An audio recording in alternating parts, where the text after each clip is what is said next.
வணக்கம். திசைகளின் 10 மணி செய்திகள். 169 million ringgit பறிமுதல் செய்யப்பட்ட SPRM நடவடிக்கையை இஸ்மாயில் சப்ரி எதிர்க்கவில்லை. ஒரு வீட்டிலிருந்து 169 மில்லியன் ரிங்கெட்டை பறிமுதல் செய்துள்ள மலேசிய ஊழல் தடுப்பு ஆணையமான SPRM நடவடிக்கையை முன்னாள் பிரதமர் டத்தோஸ்ரீ இஸ்மாயில் சப்ரி யாக்கூப்பும் அவரின் முன்னாள் அரசியல் செயலாளர் டத்து முகமது அன்வார் முகமது யூனுஸும் எதிர்க்கவில்லை என்று இன்று கோலாலம்பூர் செஷன்ஸ் நீதிமன்றத்தில் தெரிவிக்கப்பட்டது.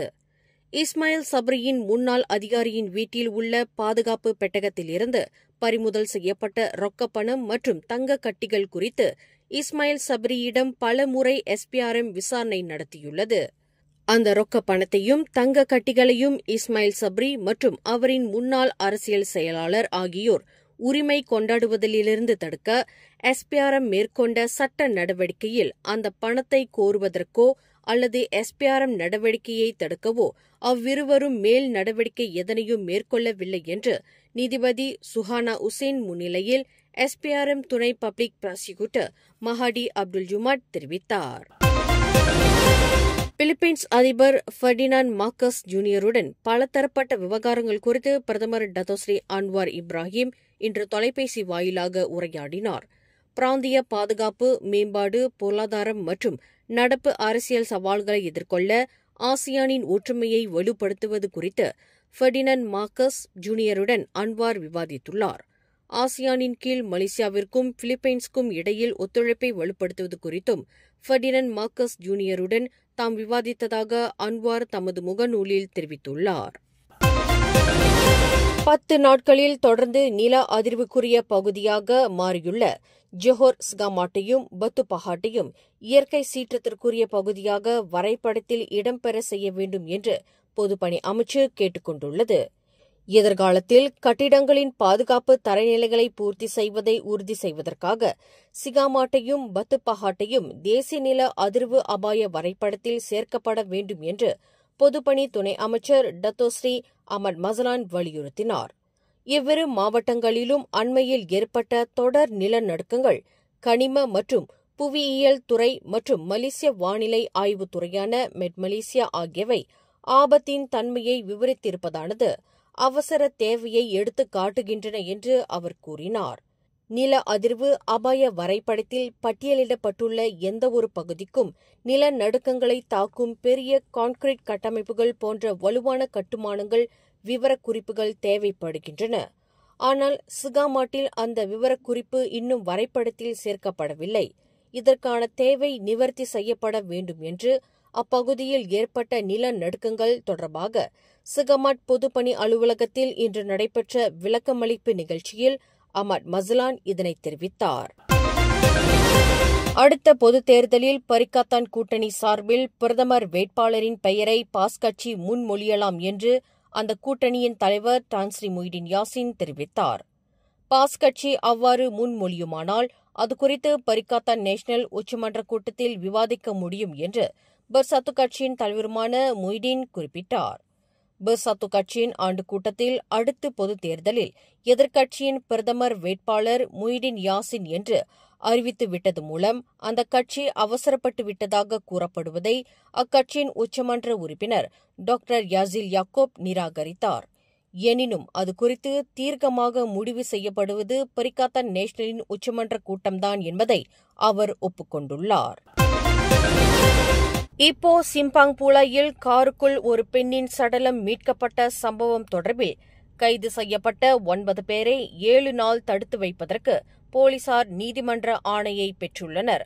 30க்கும் 70க்கும் இடைப்பட்ட வயதுடைய அந்த 9 பேரும் இப்போ நீதிமன்றத்தில் மாஜிஸ்ட்ரேட் ஹனீஸ் அனினி அப்துல்லா முன்னிலையில் நிறுத்தப்பட்டு தடுப்பு காவலுக்கான அனுமதி பெறப்பட்டது.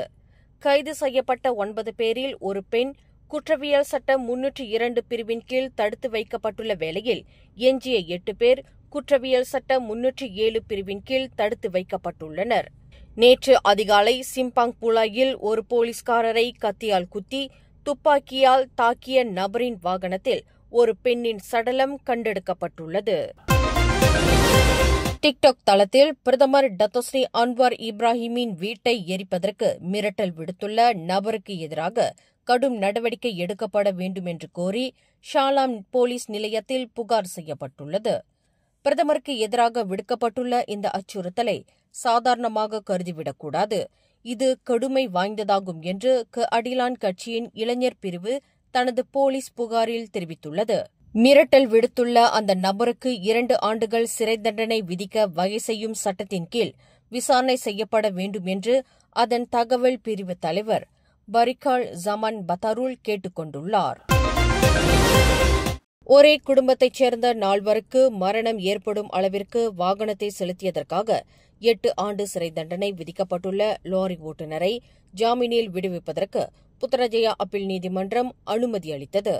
தனது தண்டனையை எதிர்த்து உயர் நீதிமன்றத்தில் மேல்முறையீடு செய்திருக்கும் லாரி ஓட்டுநரான ஒய் வெற்றிவேலுவின் மேல்முறையீட்டின் முடிவு தெரியும் வரையில் அவரை ஜாமீனில் விடுவிப்பதாக 3 அடங்கிய நீதிபதிகள் குழுவிற்கு தலைமையேற்ற அப்பீல் நீதிமன்ற நீதிபதி டாக்டர் முகமது ஜைனி மஸ்லான் தெரிவித்தார்.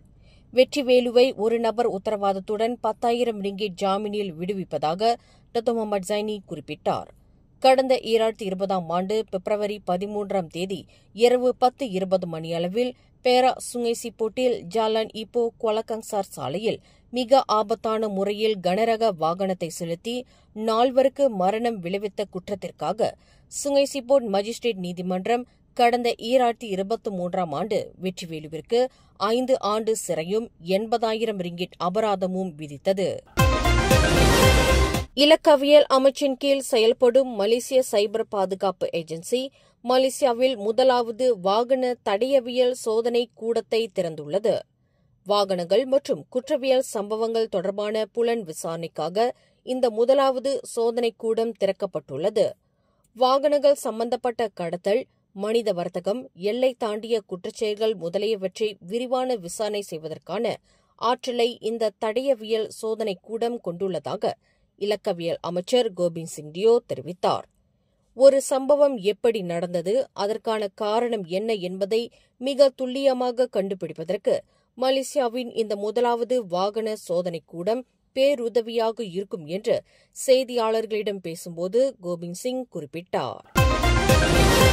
இலக்குக்கு உரிய RON 95 பெட்ரோல் மானியத்திற்கான தகுதி அளவுகோல்கள் மற்றும் அவற்றை செயல்படுத்தும் முறைகளை நலன் சார்ந்த தரப்பினருடன் கடைசியாக முடிவெடுக்கும் பணி தற்போது இறுதிக் கட்டத்தில் உள்ளது என்று 2வது நிதி அமைச்சர் டாக்டர் ஸ்ரீ அமீர் அம்சா அசிசான் தெரிவித்துள்ளார்.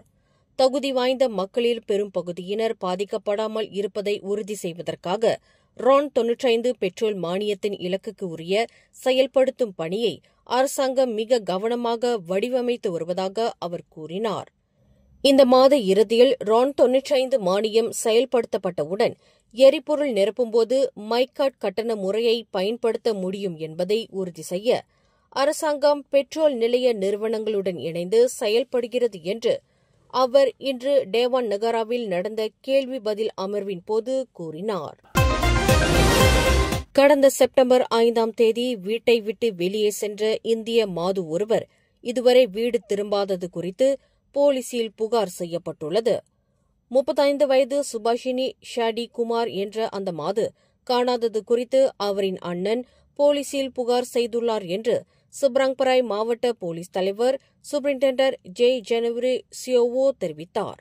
பொருட்களை வாங்குவதற்கு கடைக்கு செல்வதாக கூறி வெளியே சென்றவர் இன்று வரை வீடு திரும்பாதது குறித்து அவரின் குடும்பத்தினர் மிகுந்த அச்சத்திற்கு ஆளாகியுள்ளனர். சுபாஷினியை பார்த்தவர்கள் அல்லது அவர் இருக்கும் இடம் தெரிந்தவர்கள் அருகில் உள்ள போலீஸ் நிலையத்திற்கு தகவல் அளித்து உதவுமாறு சூப்பரிண்டென்டன்ட் ஜே பொதுமக்களை கேட்டுக் கொண்டுள்ளார். கடந்த செப்டம்பர் 4ஆம் தேதி போர்டிக்சன் தஞ்சோங் ஆகாசில் சுங்கைலிங்கி மேம்பாலத்திலிருந்து கார் ஒன்று ஆற்றில் விழுந்ததில் 2 சிறார்கள் மரணமடைந்த சம்பவத்தில் குற்றத்தன்மை இல்லை என்று நெகிரி சம்பிலான் மாநில போலீஸ் தலைவர் அல் ஜஃபனி அமாட் தெரிவித்தார்.